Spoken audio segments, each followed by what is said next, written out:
Friends, ఈ మూవీలో 3 stories ఉంటాయి. ఒకదానికొకటి సంబంధమే ఉండదు. బట్ చాలా చాలా ఇంట్రెస్టింగ్‌గా ఉంటాయి. హ్యాపీగా ఎంజాయ్ చేయండి.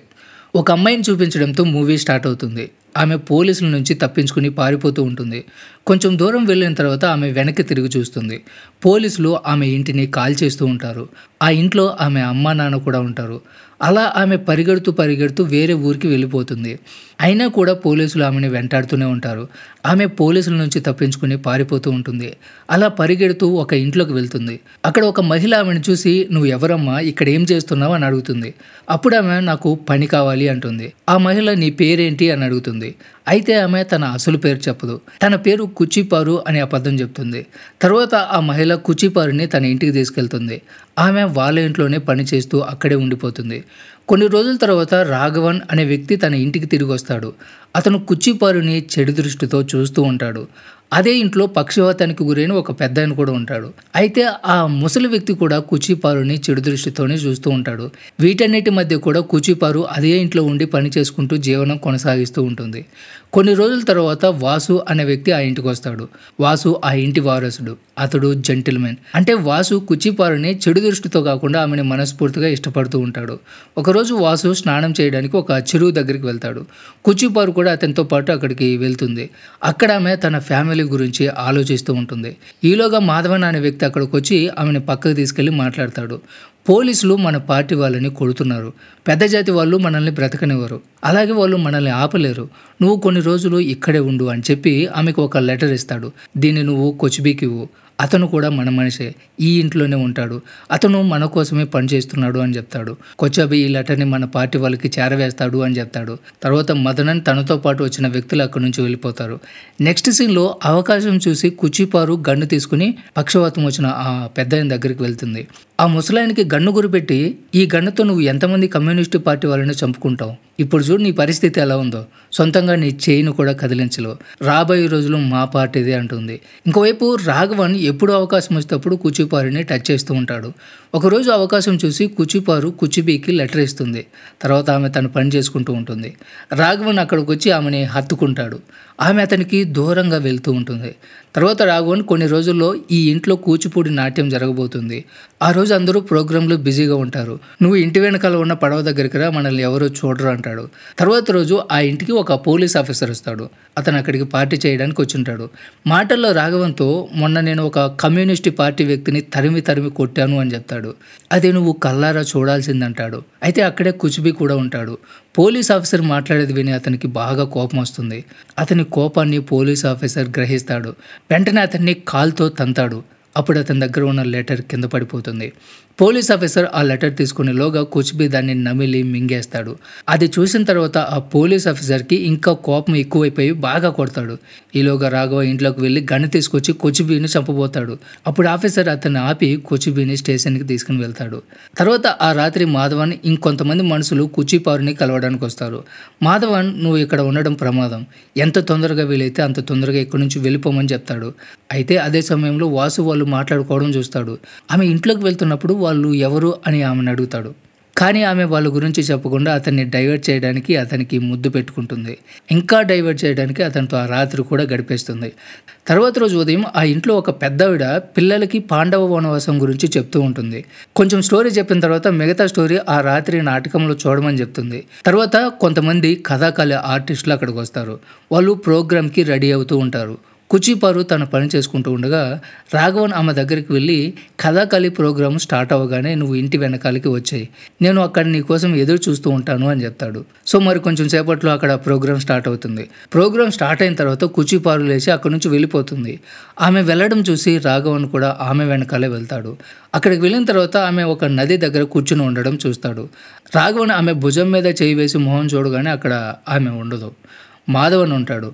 అప్పుడు వాళ్ళిద్దరి మధ్య భయంకరంగా ఫైటింగ్ జరుగుతుంది. కుచిపారు గన్ను తీసుకుని అటువైపు వెళ్తూ ఉండగా వాసు చూస్తాడు. కుచిపారుని ఏంటిదని అడుగుతాడు. అప్పుడు ఆమె అసలు విషయం బయట పెడుతుంది. ఆమె పేరు కుచిపారు కాదు, సావిత్రి, కామ్రేడ్ సావిత్రి అంటుంది. నిజం చెప్పిన తర్వాత ఆమె వాసుని చంపకుండా మాధవన్తో పాటు పడవలో వెళ్ళిపోతుంది. ఈ స్టోరీ ఇక్కడితో ఎండ్ అయిపోతుంది. ఇప్పుడు సెకండ్ స్టోరీ. ఈ సెకండ్ స్టోరీ పేరు రాచీయమ్మ. ఈ స్టోరీ స్టార్టింగ్లో కుట్టి కృష్ణన్ అనే వ్యక్తిని చూపిస్తారు. అతను తన ఓనర్ ఇంటికి వెళ్ళి ఉంటాడు. కొన్ని సంవత్సరాల ముందు కృష్ణన్ ఈ ఓనర్ ఫ్యాక్టరీలోనే పనిచేసేవాడు. అయితే కృష్ణన్ అతను కలవడానికి వస్తాడు. అప్పటికే ఆ ఓనర్ చనిపోయి ఉంటాడు. ఓనర్ భార్యతో కృష్ణన్ మాట్లాడుతూ ఉంటాడు. అప్పుడు అక్కడికి పాలివ్వడానికి రాచీయమ్మ వస్తుంది. ఆమెను గొంతు వినగానే కృష్ణ కిటికీలోంచి ఆమెను చూస్తాడు. ఇక్కడ సీన్ ఫ్లాష్ బ్యాక్లోకి వెళ్ళిపోతుంది. కొన్ని సంవత్సరాల ముందు కృష్ణ తన ఫ్యామిలీకి దూరంగా ఈ ఊర్లో ఒక ఫ్యాక్టరీలో పనిచేస్తూ ఉంటాడు. అతను ఒక టీ పౌడర్ కంపెనీలో సూపర్వైజర్గా పనిచేస్తూ ఉంటాడు. అతనికి పనులు చేసి పెట్టడానికి ఆ ఇంట్లో ఒక అబ్బాయి కూడా ఉంటాడు. అప్పుడే కృష్ణ మొదటిసారి రాచీయమ్మను చూస్తాడు.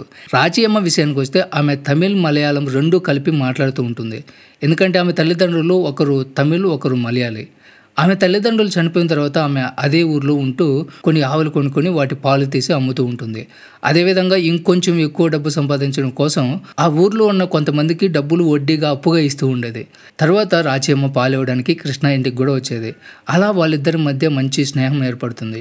రాచీయమ్మ స్వభావం చూసి కృష్ణ ఆమెను ఇష్టపడుతూ ఉంటాడు. ఒకరోజు కృష్ణన్ మార్కెట్లో రాచీయమ్మను చూస్తూ ఉంటాడు. అప్పుడు ఒక వ్యక్తి కృష్ణన్ దగ్గరకు వచ్చి ఆమె గురించి తప్పుగా మాట్లాడుతూ ఉంటాడు. కృష్ణన్కి భయంకరంగా కోపం వచ్చి అతనితో గొడవ పడతాడు. అంతటితో ఆగకుండా అతన్ని బాగా కొడుతూ ఉంటాడు. ఈలోగా అక్కడికి రాచీయమ్మ వచ్చి కృష్ణని ఆపుతుంది. ఆమెకు అర్థమైపోతుంది కృష్ణ తన కోసమే అతడితో గొడవ పడుతున్నాడని. ఆమె కృష్ణతో, లోకం తీరే అంతా, ఇదంతా నాకు మామూలే, కొత్త ఏమీ కాదు, రోజు ఇలాంటివి ఎన్నో వింటూ ఉంటాను అంటుంది. అలా రోజులు గడిచే కొద్దీ కృష్ణ అక్కడి వాతావరణానికి బాగా అలవాటు పడతాడు. ఒకరోజు కృష్ణకి చికెన్ పాక్స్ వస్తుంది. ఆ ఇంట్లో పనిచేసే అబ్బాయి తన దగ్గరికి రాబోతూ ఉండగా కృష్ణన్ ఆ అబ్బాయిని రావద్దు అని ఆపేస్తాడు. ఒక నెల రోజుల వరకు మా ఇంటికి రావద్దు, నీకు సెలవులు ఇస్తున్నాను అని చెప్తాడు. సో కృష్ణన్ ఒంటరిగానే ఇంట్లో పడుకుండిపోతాడు. తర్వాత రాచీయమ్మ పాలు ఇవ్వడానికి కృష్ణన్ ఇంటికి వస్తుంది. అప్పుడు అతని పరిస్థితి చూసి కృష్ణన్కి సేవలు చేస్తుంది. వేపాకు నూరి ఒంటికి రాస్తుంది. అలా ప్రతిరోజు తన పని ముగించుకొని కృష్ణ దగ్గరకు వచ్చి సేవలు చేస్తూ ఉంటుంది. అది చూసి కృష్ణ ఆమెని ఇంకా ఎక్కువగా ఇష్టపడతాడు. కృష్ణకి చికెన్ పాక్స్ తగ్గిపోయిన తర్వాత తన ఫేవరెట్ ప్లేస్కి వెళ్ళి కూర్చుని ఉంటాడు. రాచీయమ్మ కూడా అక్కడికి వస్తుంది. కృష్ణన్ ఆమెని తన దగ్గరికి పిలుస్తాడు. మెల్లిగా ఆమె చేయబట్టుకుని తన మనసులో ఉన్న మాట చెప్పబోతూ ఉండగా రాచీయమ్మ, నేను మా అమ్మ చనిపోయేటప్పుడు నేను ఎప్పుడు కూడా తప్పు చేయనని మాట ఇచ్చాను అంటుంది. గుళ్ళో కూడా దేవుడి ముందు నేను తప్పు చేయనని ప్రమాణం చేశాను అంటుంది. అది విని కృష్ణన్ సైలెంట్గా అక్కడి నుంచి ఇంటికి వెళ్ళిపోతాడు. కృష్ణన్ తన ప్రేమ ఫలించకపోవడం వల్ల అక్కడ చేస్తున్న పని మానేసి ఆ ఊరు కూడా వదిలేసి వెళ్ళిపోతాడు. తర్వాత రోజు రాచీయమ్మ కృష్ణన్ ఇంటికి వెళ్తుంది. కానీ అతను ఇంట్లో ఉండడు. అప్పటికే వెళ్ళిపోయి ఉంటాడు. కట్ చేస్తే సీన్ ఇక్కడ ప్రెజెంట్లోకి వస్తుంది. చాలా సంవత్సరాల తర్వాత కృష్ణన్ రాచీయమ్మ ఇంటికి వస్తాడు. అతను చూసి ఆమె చాలా సంతోషపడుతుంది. కృష్ణన్, ఎలా ఉన్నావు? నీకు పెళ్ళయిందని, ఒక కూతురు కూడా ఉందని విన్నాను. వాళ్ళు ఎలా ఉన్నారు? నీతో పాటు నీ భార్యను కూడా తీసుకురావాల్సిందే అని అడుగుతుంది. కృష్ణన్, నేను ఒంటరిగానే వచ్చాను అని చెప్తాడు. తర్వాత, నా గురించి వదిలే, నువ్వు ఎలా ఉన్నావు? నువ్వు పెళ్లి చేసుకోలేదా అంటాడు. అప్పుడు ఆమె, చాలా మంది నా డబ్బు మాత్రమే చూసి నన్ను పెళ్లి చేసుకోవడానికి వచ్చారు. అందుకే నాకు పెళ్లి చేసుకోవడం ఇష్టం లేదు. నాకు ఒక వారసురాలు ఉంది. తనే నీ కూతురు విజయలక్ష్మి అంటుంది. నేను చనిపోయిన తర్వాత నా ఆస్తి అంతా నీ కూతురికి అని చెప్తుంది. ఆ మాట చెప్పి కృష్ణన్కి ఆమె ఇంట్లో ఉన్న కృష్ణన్ ఫోటో చూపిస్తుంది. అంటే నిజానికి ఆమె కృష్ణన్ని ప్రేమించింది. అందుకే అతని ఫోటోని జ్ఞాపకంగా తన ఇంట్లో పెట్టుకుంది. ఇదంతా విన్న తర్వాత కృష్ణ, నువ్వు నన్ను ఎంతగా ప్రేమిస్తున్నావు, ఈ విషయం నాతో ఎందుకు చెప్పలేదు అని అడుగుతాడు. అప్పుడు ఆమె, ఆ రోజు నేను నీతో ఒక మాట చెప్పాను, నేను ఎప్పుడూ తప్పు చేయను అని. కానీ ప్రేమించడం తప్పు కాదని నువ్వు నాకు సర్ది చెప్తావు అనుకున్నాను. కానీ అలా జరగలేదు. నువ్వు చేస్తున్న పని మానేసి ఈ ఊరు కూడా వదిలేసి వెళ్ళిపోయావంటుంది. అప్పుడు ఇద్దరు ఒకరి చేయి ఒకరు పట్టుకొని చాలా బాధపడుతూ కన్నీళ్ళు పెట్టుకుంటారు. ఈ సీన్తోనే ఈ స్టోరీ ఎండ్ అయిపోతుంది. ఇక మూడవ స్టోరీ పేరు రాణి. ఈ స్టోరీ స్టార్టింగ్లో ఇద్దరు ఫ్రెండ్స్ కాలేజీ క్యాంపస్లో కూర్చొని మాట్లాడుకుంటూ ఉంటారు. హీరోతో ఫ్రెండు, నువ్వు లైఫ్ని సరిగ్గా ఎంజాయ్ చేయటం లేదురా, నా గర్ల్ ఫ్రెండ్తో నేను లాంగ్ డ్రైవ్కి వెళ్తాను, నేచర్ని బాగా ఎంజాయ్ చేయాలరా అని చెప్తాడు. నీ లవర్ని ఒకసారి ఫారెస్ట్ ఏరియాకి తీసుకెళ్ళు, నేచర్ ఎంజాయ్మెంట్ వేరుగా ఉంటుంది అని చెప్తాడు. తర్వాత రోజు ఆ అబ్బాయి తన గర్ల్ ఫ్రెండ్తో, రేపు మనం ఫారెస్ట్ ఏరియాకి వెళ్దామని చెప్తాడు. ఆ అమ్మాయి, నేను రాను, కావాలంటే సినిమాకి వెళ్దామంటుంది. కానీ ఆ అబ్బాయి వినడు. అయితే ఆ అమ్మాయిని చాలాసేపు బ్రతిమలాడుకుంటాడు. సో ఆఖరికి ఆ అమ్మాయి అంగీకరిస్తుంది. ఆ అబ్బాయి తన గర్ల్ ఫ్రెండ్తో రేపు వచ్చేటప్పుడు మొహం కనిపించకుండా నువ్వు మాస్క్ వేసుకొని రమ్మని చెప్తాడు. ఆ అమ్మాయి ఎందుకని అడుగుతుంది. ఆ అబ్బాయి, ఇంట్లో వాళ్ళకి తెలిస్తే చాలా ప్రాబ్లం అవుతుంది అంటాడు. అప్పుడు ఆ అమ్మాయి, అంటే నువ్వు నాతో పాటు తిరగడానికి భయపడుతున్నావు అనమాట. ఒకవేళ రేపు పొద్దున మీ ఇంట్లో వాళ్ళు వద్దంటే నన్ను పెళ్లి చేసుకోవా? వదిలేస్తావా అంటుంది. అయితే ఆ అబ్బాయి ఏదోలాగా ఆ అమ్మాయిని ఒప్పిస్తాడు. తర్వాత రోజు ఇద్దరు బైక్లో ఫారెస్ట్ ఏరియాకి వెళ్తారు. ఆ అమ్మాయి నేచర్ని చాలా బాగా ఎంజాయ్ చేస్తూ ఉంటుంది. ఆ అబ్బాయి తన బైక్ని చెట్ల మధ్యలో దాచిపెడతాడు, ఎవరు వాళ్ళని చూడకూడదని. తర్వాత ఇద్దరు వెళ్ళి చెట్ల మధ్యలో కూర్చుంటారు. అప్పుడు ఆ అమ్మాయి నీకు నేనంటే ఇష్టమా లేక నా శరీరం అంటే ఇష్టమా అని అడుగుతుంది. కానీ ఆ అబ్బాయి ఏమీ సమాధానం చెప్పడు. ఆ అమ్మాయి మళ్ళీ ఇంకో ప్రశ్న వేస్తుంది. సరే నువ్వు నన్ను ఎంత ప్రేమిస్తున్నావు అని అడుగుతుంది. ఆ అబ్బాయి నేను ఆకలితో ఉండి కూడా నీకు అన్నం పెడతాను, నేను నగ్నంగా ఉండి కూడా నీకు బట్టలు ఇస్తాను అని చెప్తాడు. ఒకవేళ నీకు నిద్ర పట్టకపోతే నేను నీకు నిద్ర పుచ్చుతాను అని చెప్తాడు. నువ్వంటే నాకు అంత ఇష్టం అంటాడు. సో తర్వాత ఇద్దరు చుంబన కార్యక్రమం మొదలు పెడతారు. ఇక్కడ ఒక ముసలి జంటను కూడా చూపిస్తారు. ఆ పెద్దాయన తన భార్యతో ఇప్పుడే నేను సరదాగా అలా అడవిలోకి వెళ్ళాను, అక్కడ నాకు ఇద్దరు ప్రేమికులు కనిపించారు, వాళ్ళని చూసిన తర్వాత నాకు మన ఇద్దరు లవ్ స్టోరీ గుర్తొచ్చింది. ఆ అమ్మాయి నీలాగే మాట్లాడుతుంది, నీలాగే ఆ అమ్మాయి అతనికి ఒక ప్రశ్న అడిగింది, నువ్వు నన్ను ఎంతగా ప్రేమిస్తున్నావు అని. చూడడానికి ఆ అమ్మాయి నీలాగే ఉంది అంటాడు. ఇంకోవైపు వాళ్ళిద్దరూ కార్యక్రమం ముగించుకున్న తర్వాత ఇంటికి వెళ్ళాలి అనుకుంటారు. అయితే అక్కడ వాళ్ళ బట్టలు కనిపించవు. వాళ్ళ బట్టల కోసం అటు ఇటు వెతుకుతూ ఉంటారు. బట్టలు కనిపించకపోవడంతో ఆ అబ్బాయి ఏడుపు మొదలు పెడతాడు. మరోవైపు ఈ ముసలి జంట ఇంటికి ఒక వ్యక్తి వస్తాడు. ముసలాయనికి కొంత డబ్బు ఇస్తాడు. అతను డబ్బులు లెక్క పెట్టుకుని తన భార్యతో 2 ఫోన్లు ఇచ్చినా కూడా అతను నాకు కేవలం 7,000 రూపాయలు మాత్రమే ఇచ్చాడు అని చెప్పి ఆ డబ్బులు తన భార్యకి ఇస్తాడు. తర్వాత ముసలావిడే తన భర్తని ఇలా అడుగుతుంది, ఫోన్స్ తీసుకొచ్చావు సరే, వాళ్ళ బట్టలు తీసుకురావాల్సిన అవసరం ఏముంది అంటుంది. ఆ మాటకి సమాధానంగా పెద్దాయన జస్ట్ ఫర్ ఫన్ అంటాడు. మరోవైపు ఆ అమ్మాయి ఏడుస్తూ నీకు బట్టలు లేకపోయినా నాకు బట్టలు తీసుకొచ్చి ఇస్తా అన్నావు కదా, వెళ్ళు ఇప్పుడు నాకు ఆ బట్టలు తీసుకురా అంటుంది. సో ఆ అబ్బాయికి ఏం చేయాలో అర్థం కాక బోరున ఏడుస్తూ ఉంటాడు. సో ఇప్పుడు ఆ అమ్మాయి తెల్ల మొహమేస్తుంది, నువ్వు ఏడుస్తూ ఇక్కడే ఉండు నేను వెళ్ళిపోతున్నాను అంటుంది.